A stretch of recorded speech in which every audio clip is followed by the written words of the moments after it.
Salut tout le monde, j'espère que vous allez bien. Aujourd'hui le mercredi 13 août 2025. Les gars, nouvelle vidéo sur les cryptos. Ça fait 4-5 jours là, je ne vous ai pas fait de vidéo.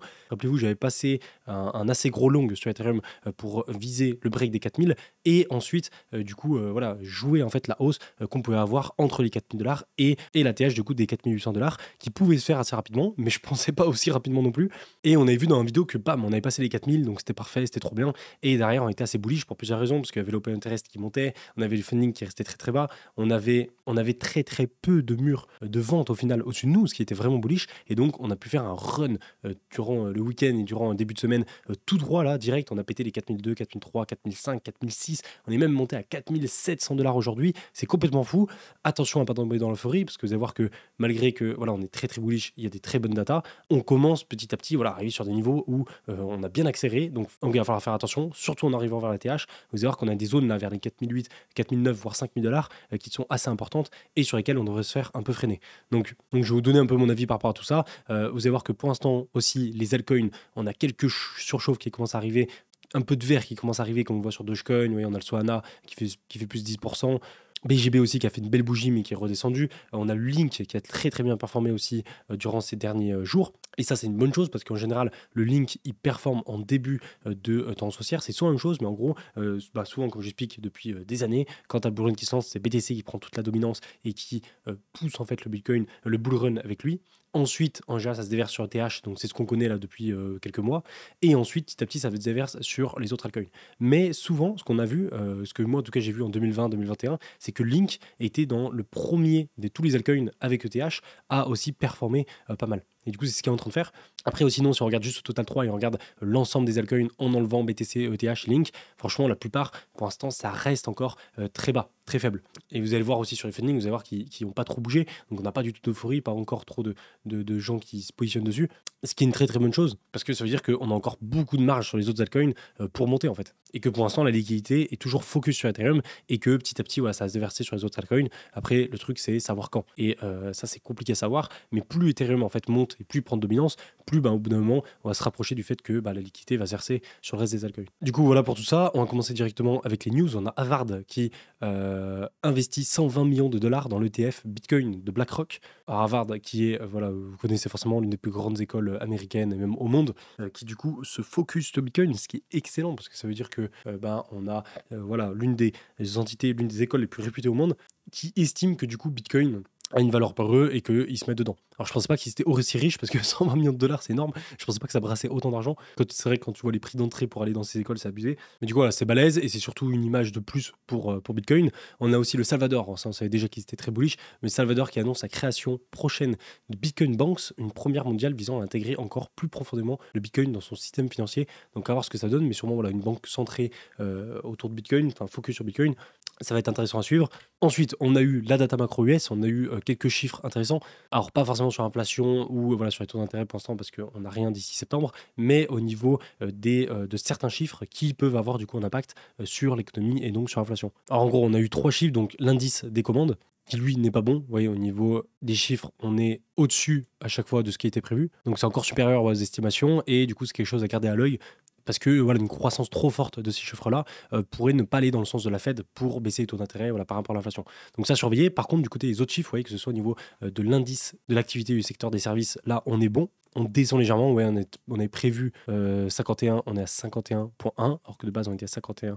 Donc là, on est bon de ce côté-là. Et le dernier, le plus important pour moi, c'est l'inscription au chômage. Et ça, je vous rappelle, c'est assez contre-intuitif, mais c'est important d'avoir du chômage au final. En fait, on pourrait se dire qu'il ne faut pas avoir de chômage pour que l'inflation se porte bien, mais non, il faut avoir du chômage parce que le chômage, en fait, va diminuer le pouvoir d'achat, ce qui va du coup baisser la consommation et donc baisser au passage l'inflation. Donc si on veut avoir une inflation qui monte pas trop et qui baisse, c'est mieux d'avoir du chômage. Donc pour les chômeurs, c'est pas cool parce que du coup ils sont au chômage, mais pour les marchés et pour l'inflation, en tout cas c'est une bonne chose. Et là par contre on est bon, vous voyez, on est en dessous alors pas en dessous, même au-dessus de ce qui était prévu. On avait prévu 220 000, on a 226, on avait prévu 1947, on est à 1974, donc on est au-dessus des stats qui étaient prévus, ce qui du coup augmente le chômage. On le voit là, vous voyez, on était sur une baisse du chômage, ce qui n'était pas excellent, et là bam, on explose. C'est parfait parce que du coup ça permet, voilà, comme j'ai dit, d'avoir du coup une baisse de l'inflation et donc voilà, les taux d'intérêt qui ont plus de chances d'être baissés. Ensuite, on passe sur les graphes. Alors, je vais commencer par BTC. Alors, j'ai commencé dans l'ordre. Vous voyez, le 10 août, on était où? On était ici. On réintégrait le range, les gars. C'est parfait. Parce que qu'est-ce qu'on visait sur BTC? C'était la réintégration du range. C'est-à-dire que là, on était venu taper le haut de résistance ici. Je l'avais comparé avec celle des 92 000 dollars qu'on avait quelques mois auparavant. Et en fait, on avait deux choix. Soit on se faisait recaler sur ce support, on le validait en tant que résistance et hop, on se faisait rejeter. Soit on arrivait à le réintégrer et là, on réintégrait le range et là, c'est parfait. Et voilà, on privilégiait largement la réintégration du range parce que rappelez-vous, vers les 120 000 dollars, qu'est-ce qu'on avait? On avait un gros short squeeze à aller chercher. Et du coup, c'est ce que j'explique dans mon tweet. Vous voyez, gros short squeeze à aller chercher vers les 120 000. On a beaucoup de liquidation de short qui était juste au-dessus de nous. En plus de ça, on avait très peu de murs. Vous voyez, à part le petit qu'on avait ici à 119 000, on n'avait rien qui pouvait nous freiner. Et on avait des fundings qui étaient assez bas, donc à 0,01%, plus un open interest qui était en hausse. Et du coup, ça n'a pas loupé. Regardez ça, vous voyez, ça c'était hier où on allait chercher, les gars, vraiment le short squeeze de l'enfer. Vous voyez, vraiment, on est monté à 119 000 et là, bam, hier, on a fait une mèche. On n'est même pas allé chercher les 120 000, mais on allait chercher 122 500 dollars, les gars, c'est abusé. On a fait une énorme mèche qui a du coup créé une cascade de liquidation pour aller chercher le short, enfin les short squeeze, enfin les shorts, ce qui a du coup provoqué voilà, short squeeze. Et on le voit ici, vous voyez, on avait tous les shorts qui étaient positionnés là. Et là, oui, on allait chercher, hop, et puis à la fin, c'est parti en steak complet. Et oui, on a vraiment formé le short squeeze à ce moment-là, où on a liquidé en fait tous les shorts qui étaient au passage. Et du coup, on allait faire un pic vers les 122 000. Après, on a recorrigé. Et là, voyez, on tourne autour des 120 000 dollars. Ce qui est bien et ce qui est encore plus bullish, donc ça c'était hier. Ce qui rend encore une fois bullish BTC là pour les prochaines semaines, c'est qu'on a un open interest qui continue à monter. Donc ça veut dire qu'on a de plus en plus de positions sur les dérivés, sur les marchés futurs. Donc c'est-à-dire en trading à effet de levier qui se positionne. Donc on a plus de positions qui arrivent.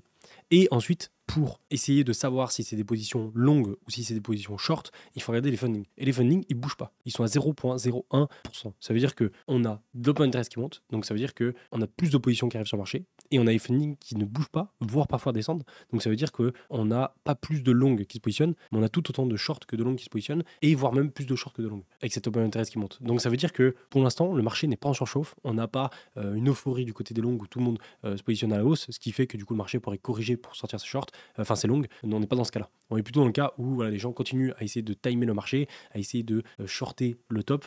Et ce qui fait que du coup, on va toujours aller chercher plus haut parce qu'on a toujours du jus pour aller sortir ces shorts-là. Le seul petit problème qu'on a, c'est le petit gap là qu'on a ici à 117 400 dollars, qu'il va falloir faire gaffe. Voilà, un petit gap qui a été créé dans le week-end à 117 400. Il n'a pas été comblé, donc c'est un gap qu'on pourrait aller chercher durant la semaine. Là, c'est pas du tout impossible.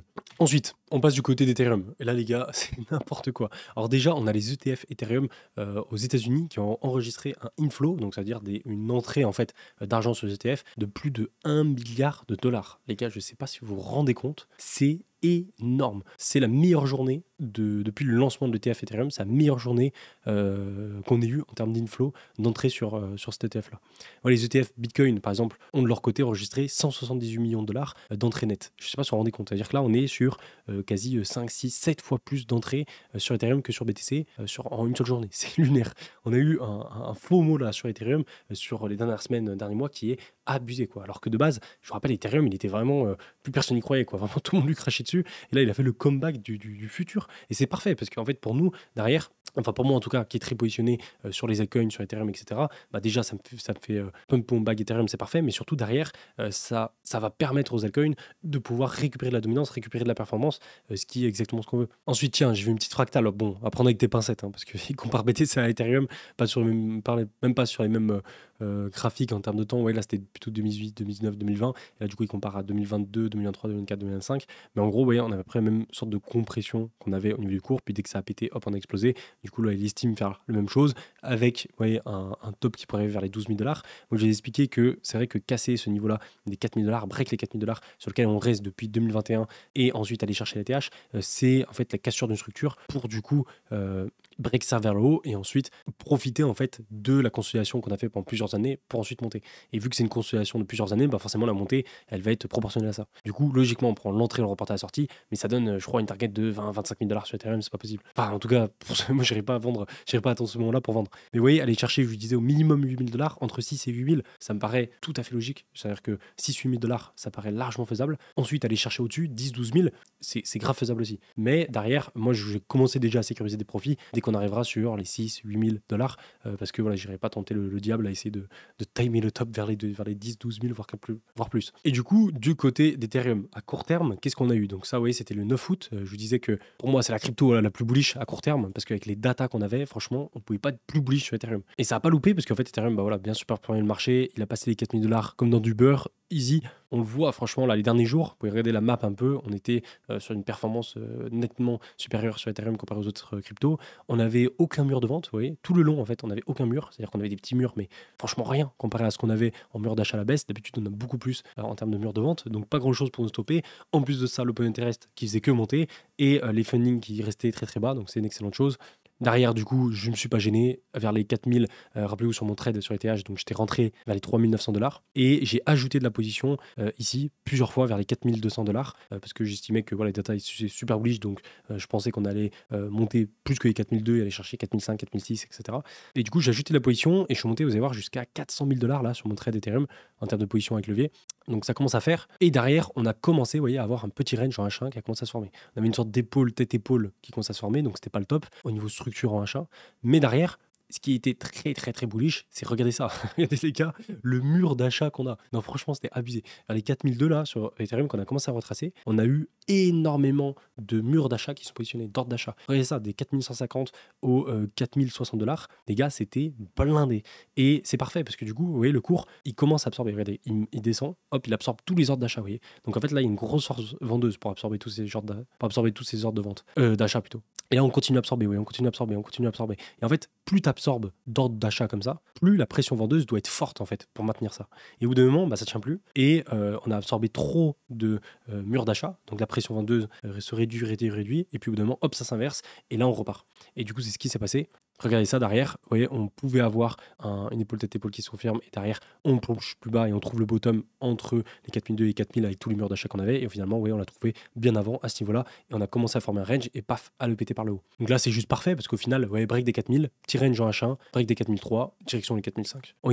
On n'est plus qu'à 8% à ce moment-là au final de la TH et le gros point fort, vous voyez, qu'on avait, c'était trois choses encore une fois, les datas, hein, comme d'hab, c'était les murs de vente, vous voyez, quasi inexistants, c'est-à-dire qu'au-dessus de nous, on avait, regardez ça, on a zéro mur de vente, c'est-à-dire jusqu'aux 4700 voire 4800 $, à ce moment-là, on avait que dalle en mur de vente. Donc tranquille pour passer.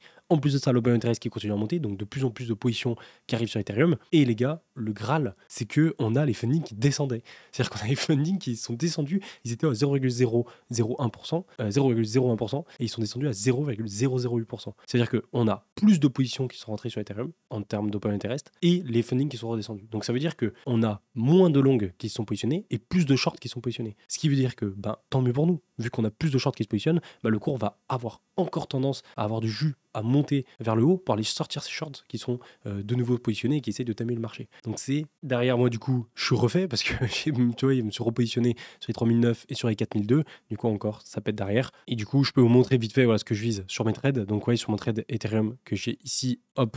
Donc, ouais, je suis rentré plusieurs fois. Je suis rentré une première fois vers les 3009, juste avant le break des 4000. Ensuite, une fois qu'on a break, on avait des datas qui étaient super bullish. Du coup, je suis rentré vers les 4100, 4200 $. Et ensuite, j'ai laissé dérouler. Je ne suis pas re-rentré. Du coup, au final, j'ai mon entrée qui est à 4000 et quelques dollars. J'ai ma allocation qui est à 4000 $. Je compte laisser mon stop loss au-dessus de mon entrée. Et au final, vous voyez, ça m'a permis d'accumuler quand même pas mal de positions, 450 000 de positions. Franchement, c'est toujours pareil, tu as toujours envie de mettre plus, mais il sera à refaire. J'aurais bien aimé mettre plus et monter à 1 million, mais bon, c'est pas grave. Ça me fait déjà un très beau profit de 56 000 $. Et là, du coup, je me confronte à deux choix. C'est-à-dire que soit je suis mon plan de base et je TP la moitié vers la TH, donc vers les 4008, et je compte même éventuellement TP vers les 5 000 $ parce que c'est là où on commence vraiment à avoir des murs de vente importants. Je vais vous montrer après au niveau des datas. Du coup, soit je TP là, soit j'attends et je essaye de dérouler mon trade et de TP plus haut à 6-7 000 $ et juste monter mon stop loss au-dessus des plus bas. C'est-à-dire que là, par exemple, j'attends que voilà, on corrige, on fasse une correction par exemple comme ça, hop, ensuite on remonte et là je mets mon stop loss ici. Et ensuite, voilà, prochaine fois qu'on monte, on recorrige et là, une fois qu'on recorrige et on remonte, je remonte mon stop loss ici, etc., etc. Et du coup, de suivre la tendance de cette façon-là. Donc voilà, ça c'est le deuxième option que j'ai. Ou la troisième, c'est me dire, voilà, je TP la moitié par exemple entre les 4008 4008 et 5000. Et ensuite, l'autre moitié, je la laisse pour TP plus tard vers les 6, 7, 8000 dollars. Donc à voir. Je vous dirai de toute façon dans la prochaine vidéo ce que j'ai fait, je vous le dirai sur Twitter. Ensuite, derrière, j'ai toujours mes autres positions, vous voyez, qui ont pour l'instant pas trop pété. Alors le Link est bien monté. J'ai pris quand même 2000 dollars de profit quand il a commencé à bien monter pour remettre sur Ethereum à ce moment-là. Je préférais mettre sur Ethereum sur Link. Au final, même si Link est bien monté, j'ai bien fait parce que Ethereum est encore plus monté. Mais du coup, Link, c'est vraiment celui qui performe. Et pour l'instant, vous voyez, les autres, XRP, bah, c'est pas la folie non plus. C'est monté, mais voilà. Le 4, pas fou non plus. Vous voyez, il est un peu descendu même hier avant de remonter. Et du coup, on voit bien que la liquidité, pour l'instant, n'a pas été versée sur les autres altcoins. Il y en a un autre, tiens, que j'ai toujours et sur lequel je suis, j'attends là, fermement que ça pète, parce que j'ai une grosse position aussi. Vous voyez, 71 000 de position sur un token comme ça, c'est quand même assez élevé sur BGB. Et lui, il n'a pas été facile, parce que BGB, pour moi, c'est l'un des plus intéressants. Regardez ça, après on ira le voir sur TradingView. Mais les gars, au niveau graphique, on le voit encore mieux en weekly, mais vous voyez, en daily, là, regardez l'accumulation qu'on a eue ici, mais qui est parfaite, mais parfaite, parfaite. Vraiment, c'est nickel. Et on peut comparer à ce qu'on avait dans le passé. Alors là, j'ai pas tout l'historique, je vous montrerai après sur TradingView, mais en gros, vous voyez, on a vraiment à chaque fois cette zone de support qui vient s'appuyer ici. Et c'est nickel, parce qu'en fait, derrière, on a une belle consolidation, et le jour où on va commencer à casser ça par le haut, et là, je pense qu'on peut pas avoir un meilleur moment avec l'explosion de TH, et ben on risque de se retaper une giga tendance haussière comme on l'avait à chaque fois ici et comme on l'a eu 3-4 fois dans le passé aussi sur BGB. Donc voilà, super bullish. Derrière, ça fait quelques temps que j'ai ce trade en voulant, voilà, je suis rentré ici, je profite de la hausse. Finalement, ouais, c'est redescendu, du coup, je suis re-rentré sur les 4,2 $ à ce moment-là. Là, du coup, ça repète, du coup, je repasse en positif, donc c'est un peu le bordel.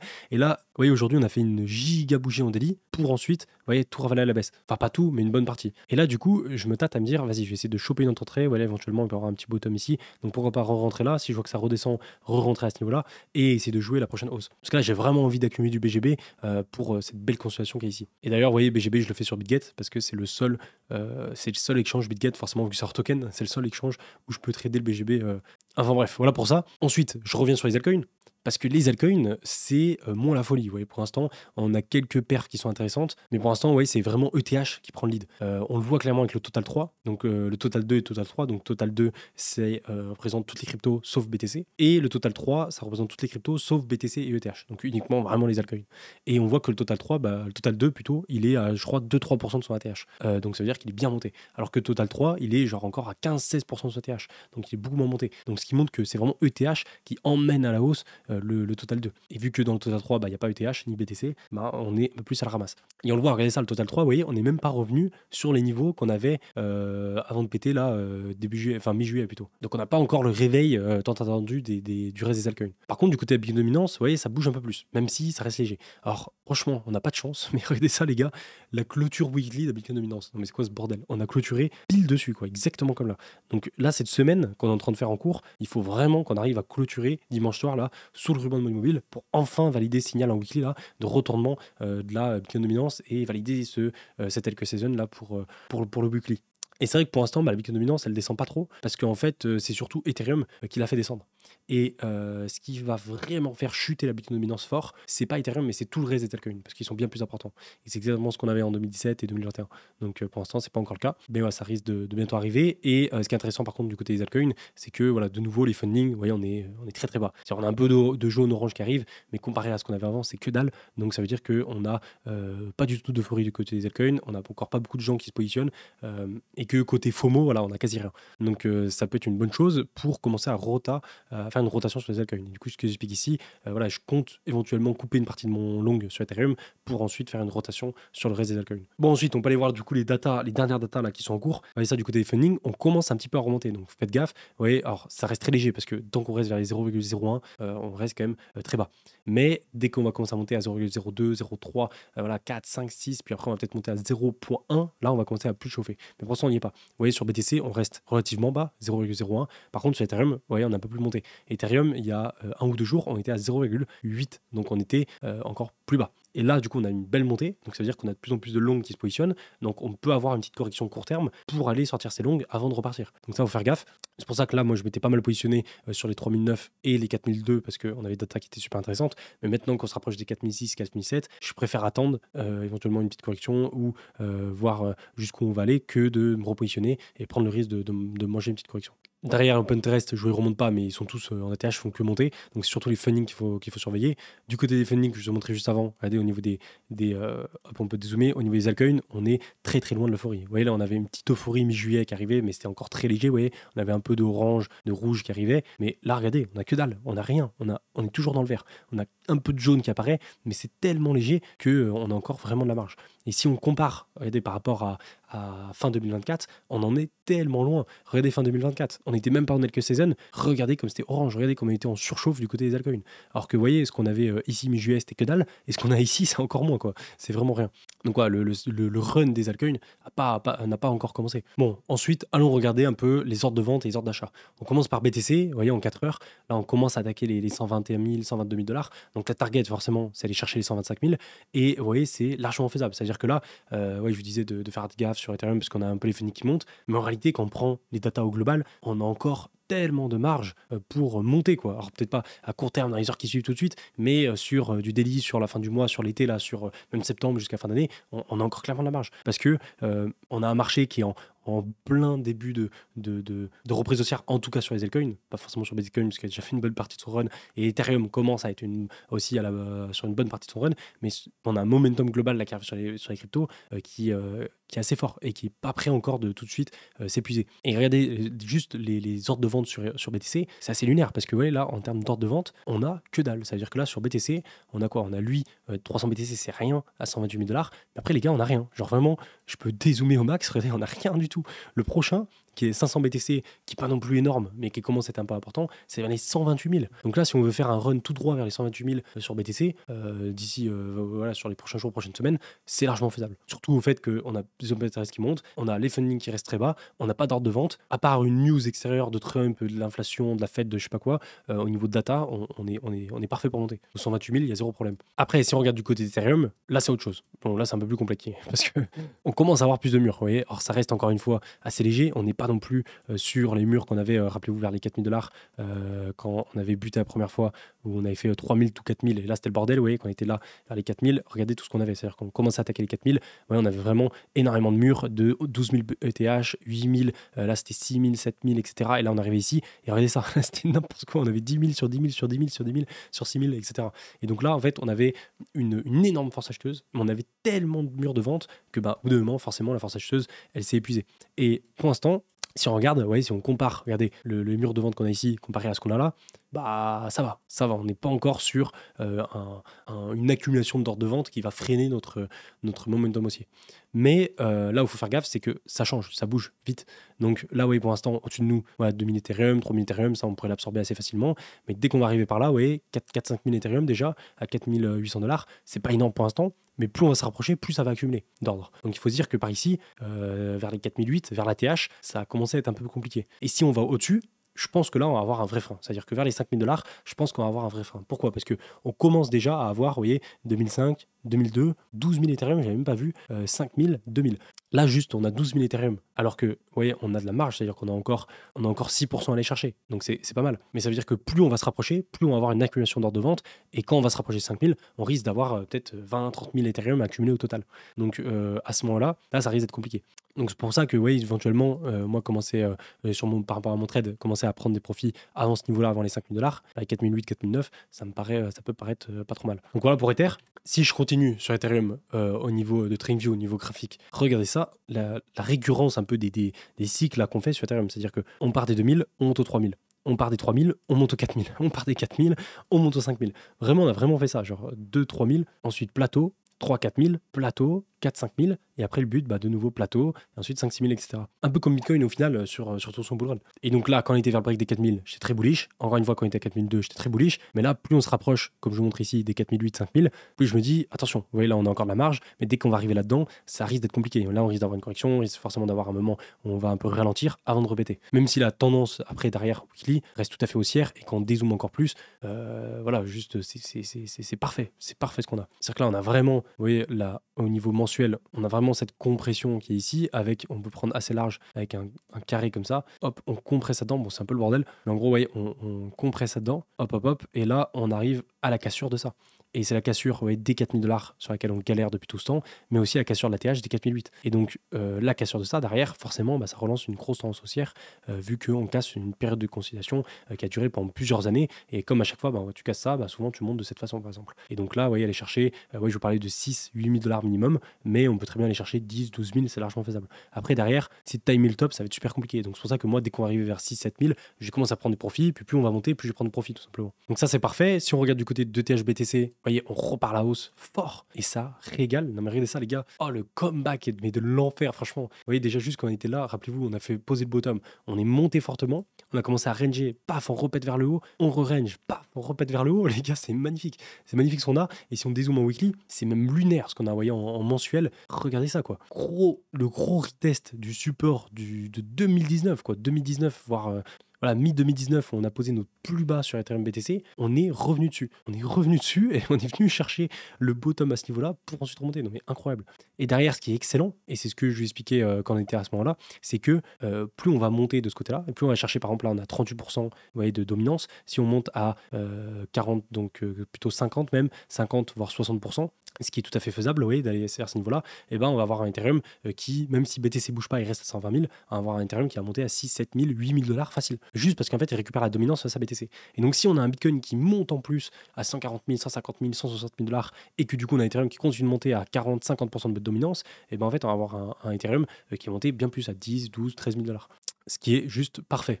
Derrière, du coup, hop, je reviens rapidement sur BTC quand même, parce que lui aussi il est intéressant. Alors, on peut regarder le ruban. Ouais, le ruban, ce qui est intéressant, c'est qu'on est bien venu s'appuyer dedans vers les 112 000.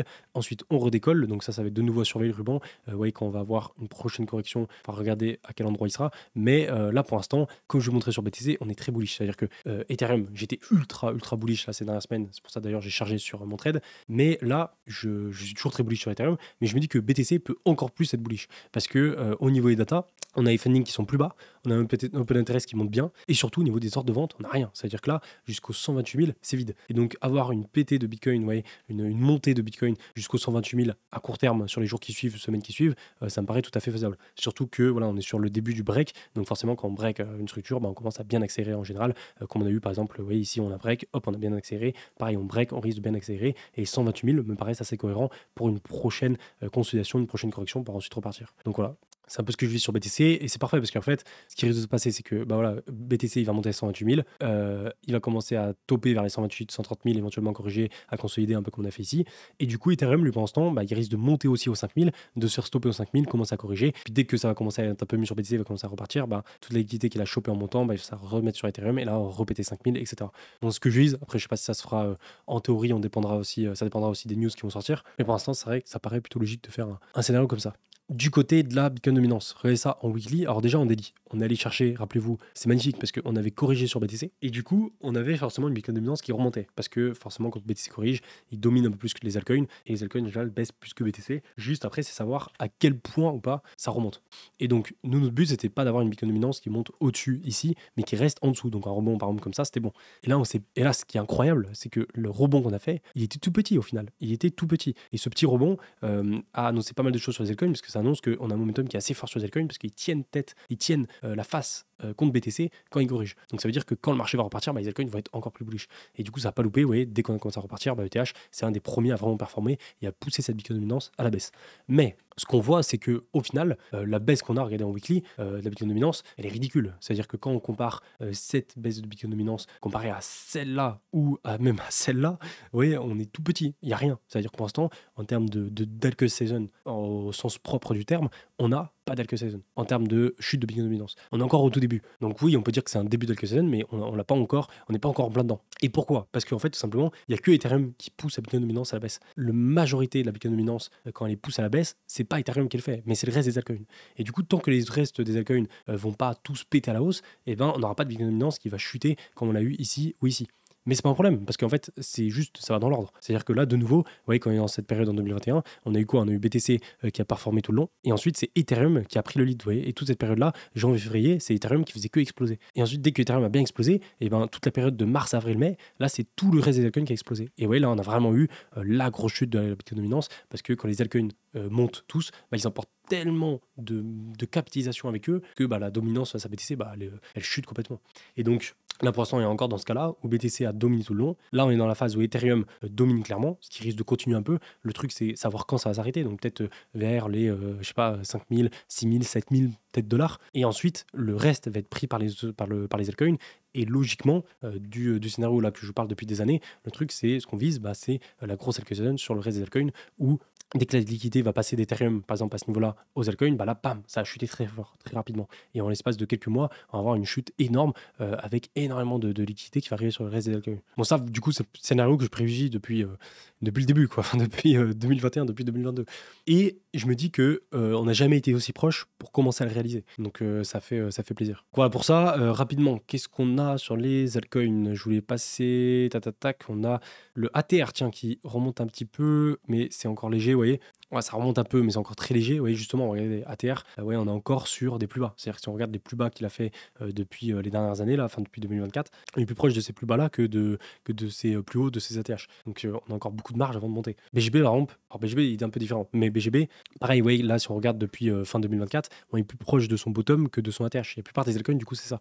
Donc, ils ont encore une marge de progression devant eux qui va être assez énorme. Et BGB, oui, justement, ce qui est intéressant, c'est qu'à chaque fois, de nouveau, on a ces phases-là de accumulation, ça pète, accumulation, ça pète, accumulation, ça pète, accumulation. Et le but, c'est que ça pète. Et à chaque fois, ouais, on construit la même sorte de structure. Et du coup, là, c'est pour ça que mon long que j'ai sur BGB, j'ai envie de le charger encore plus parce que je me dis que là, on est vraiment sur la phase d'accumulation qu'on a ici. Et avec un ETH qui pète à ce niveau-là, et ben en fait, on a un BGB qui risque de suivre derrière. Donc, à voir. Ensuite, qu'est-ce qu'on a? Bah, tiens, le link. Le link, il est parfait, les gars. Il est parfait de chez parfait. Ça aurait été encore plus parfait si on avait fait la clôture weekly à ce niveau-là. C'est-à-dire que vraiment, le W, la clôture weekly en pullback et ensuite à repète, ça aurait été encore plus parfait. Mais franchement, on va pas se plaindre.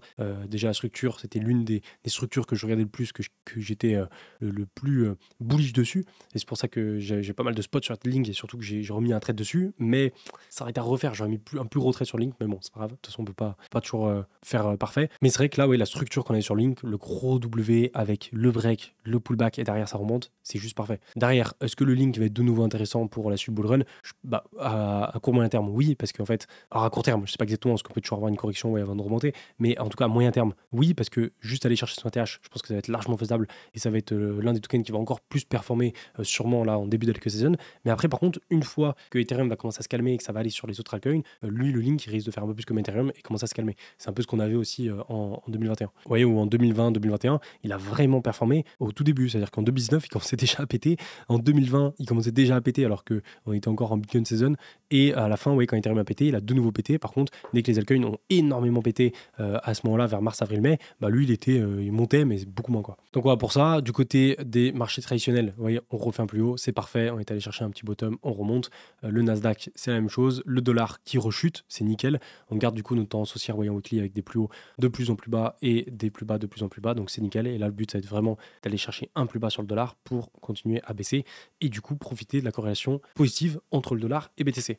On finit. Ah oui, tiens, j'avais ça avant de passer sur le commentaire du jour. Petite campagne là sur Bybit, si jamais ça vous intéresse. Vous pouvez passer par mon lien d'inscription si vous voulez en profiter. C'est en gros, vous déposez 100$ et vous avez 50$ de gratuit que vous pouvez utiliser. Du coup, là, dépôt de 100$, 50$ que vous pouvez ensuite utiliser. Et du coup, avec le lien, vous avez juste à mettre registre no et ensuite, normalement, ça vous valide. Et ce que je voulais voir avec vous, c'était, rappelez-vous, j'ai acheté un peu d'altcoin du coup sur Bybit et je m'étais positionné sur quelques altcoins. J'avais pris du Link qui a du coup celui qui a le plus performé au final, et ensuite j'avais pris que des memcoins parce que pour moi le plus bullish c'était Link et les memcoins.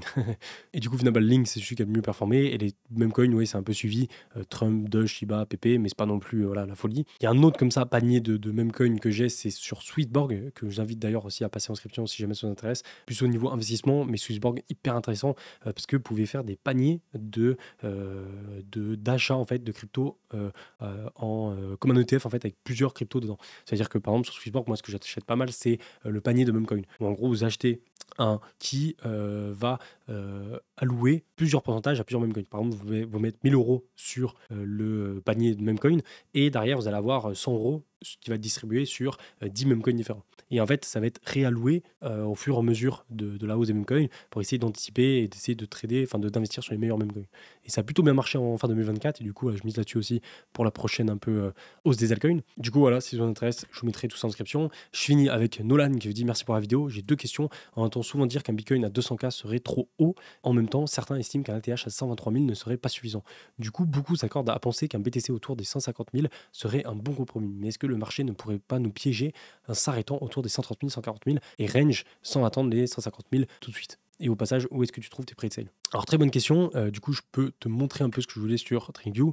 Alors, en gros, c'est vrai qu'au final, il y a beaucoup de gens qui se disent, moi le premier, qui se disent, les 200 000, c'est trop. C'est vrai que, quand on regarde comme ça fait balèze, quoi. Vu que le bull run qu'on a eu sur Bitcoin, aller chercher là, les 200 000, ça fait vraiment, vraiment balèze. Après, derrière, du coup, il y a beaucoup de gens qui se disent, 120 000, 130 000, 140 000, c'est pas assez. Donc, un entre deux vers les 150 000, ce que je vous parlais aussi, et ce qu'au final, le pensée que j'avais, ça paraît assez logique. Et donc, au final, il faudrait se dire que vu que tout le monde attend les 150 000, est-ce que le Bitcoin n'irait pas vers un top en dessous, vers les 140, ou est-ce qu'il n'irait pas carrément aller plus haut, vers les 200 000? Quelle est la question? Bon, derrière, là-dessus, il faut regarder plusieurs choses. Déjà, il faut regarder les data à court terme, voir si les funding, ça surchauffe, voir si au niveau des indicateurs que je vous montre souvent sur Twitter, là, au niveau des croisements, des MVRV, de ce genre de choses, est-ce qu'on a des surchauffes ou pas? Pour l'instant, on en est encore, ça commence à monter, mais on n'y est pas encore forcément. Et derrière aussi, regarder un peu donc, tout ce qui est au niveau de la macroéconomie, de la Fed, au niveau des taux d'intérêt, aussi au niveau de la M2, tout ce qui est global liquidité, voir si ça continue à monter. Normalement, c'est jusqu'à fin septembre, mais ça pourrait continuer après jusqu'à février, donc à voir. Et aussi un peu les time frames par rapport à la fin du bull run, parce que souvent, on a un fin de bull run qui est pour fin d'année, donc fin 2017, fin 2021, fin 2025.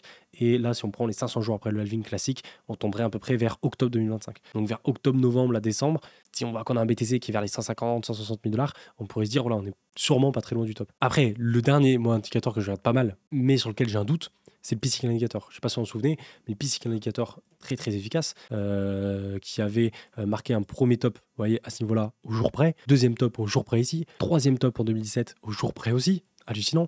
Pareil en 2021, il a marqué le premier top, vous voyez, quasi au jour près là aussi, donc super super efficace. Et en fait, à chaque fois qu'il croise, il nous marque des tops de bull run vraiment efficacement.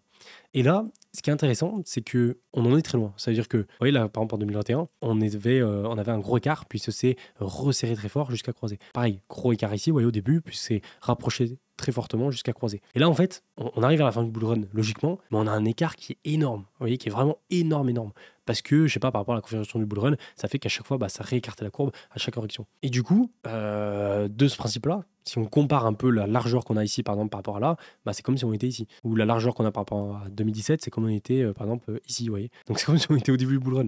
Donc ça n'a pas trop de sens. Et donc là, pour que ces deux courbes du P-Cycle Indicator croisent, il faudrait éventuellement qu'on ait un BTC qui trace tout droit très rapidement vers, par exemple, les 200 000, voire plus, pour qu'on ait enfin le croisement, vous voyez, qui arrive. Et encore. Du coup, vous voyez, cet indicateur, pour l'instant, j'ai un doute parce qu'il a très bien marché dans le passé. Mais là, je me dis que pour qu'il croise et pour que ça marche, il faudrait qu'on ait un BTC qui monte très fort, très rapidement vers les 200 000, voire plus. Parce que pour l'instant, il me met le doute. Parce que soit, en fait, il va avoir encore une fois raison et du coup, on va monter très très haut, plus que 200 000. Soit, pour la première fois depuis le début du bull run, de l'histoire de Bitcoin, il va pas du coup réussir à timer le top. Mais bon, c'est un seul indicateur. Il faut après le combiner avec d'autres indicateurs qui nous donneront un peu un avis global du marché. Mais moi, personnellement, ma strat, pour l'instant, je suis pas sur BTC. Du coup, BTC en lui-même, il m'intéresse pas forcément. Moi, ma strat, c'est plutôt surveiller les altcoins, voir ce que font les altcoins. C'est-à-dire que si les altcoins ils font leur algo season et que BTC monte juste à 130 000 ou il monte à 150 ou à 200 000, je m'en fous. Et je vais pas regarder BTC pour vendre en fait mes altcoins. Je vais juste regarder les altcoins pour vendre mes altcoins tout simplement.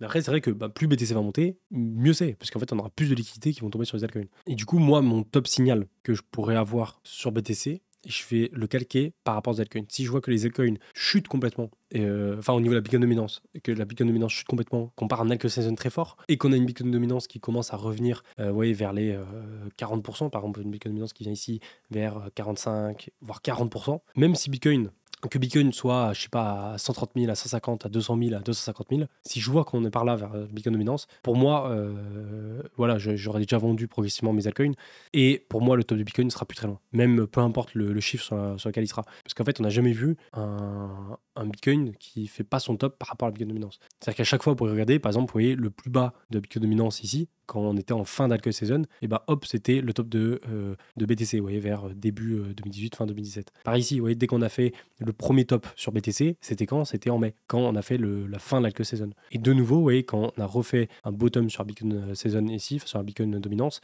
c'était aussi octobre-novembre 2022, où on était sur le top de BTC. Donc à mon avis, quand on va commencer à faire le bottom sur Bitcoin dominance, ce sera aussi le top de BTC. Du coup, moi, j'ai plus me repérer par rapport à ça que par rapport au top de BTC. Mais bon, combinant les deux, après, je pense que c'est mieux à faire. Enfin bref, on va pour cette grosse vidéo. N'hésitez pas encore une fois à passer en description. Vous avez Swissborg et Bybit si vous voulez investir. Je vous laisse là-dessus et moi, je vous dis à plus. Ciao!